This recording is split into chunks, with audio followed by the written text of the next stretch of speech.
আমি আরও একটি গুরুত্বপূর্ণ ভিডিও নিয়ে আপনাদের মাঝে আছি। ঘাসের উপকারিতা কি?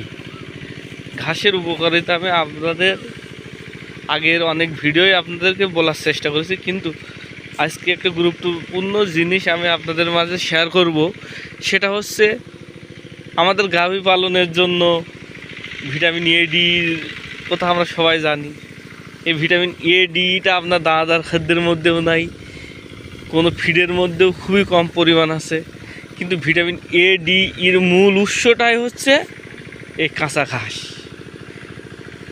যেটা ভিটামিন এর কাজ কি? ভিটামিন এর কাজ হচ্ছে আপনার গাভীর স্কিনের হেল্প করে, তারপরে গাভীর গ্রোথেও হেল্প করে, আপনার গাভীর জরায়ু ডেভেলপমেন্টেও হেল্প করে।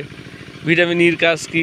ফলিকুলার ডেভেলপমেন্টে হেল্প করে, ওভারিটাকে ডেভেলপমেন্টে হেল্প করে, এবং আরও অনেক কাজ। ডির কাজ কি? ভিটামিন ডিটা ক্যালসিয়াম অ্যাবজর্পশনে হেল্প করে, যেটা সূর্যের আলোর মধ্যে আছে। সূর্যের আলো পুরো ঘাসের একটা দেখেন, সূর্যের আলো এই পর্যন্ত পৌঁছাইলো, এই পর্যন্ত আপনার ভিটামিন ডি পাওয়া যাবে, কিন্তু নিচের অংশে যদি আলো না পৌঁছায় ভিটামিন ডি পাবেন না। সেজন্য ঘাসের উপকারিতার কথা বলে শেষ করতে পারবেন না। সেজন্য গাভী পালনের জন্য ঘাসের গুরুত্ব অপরিসীম।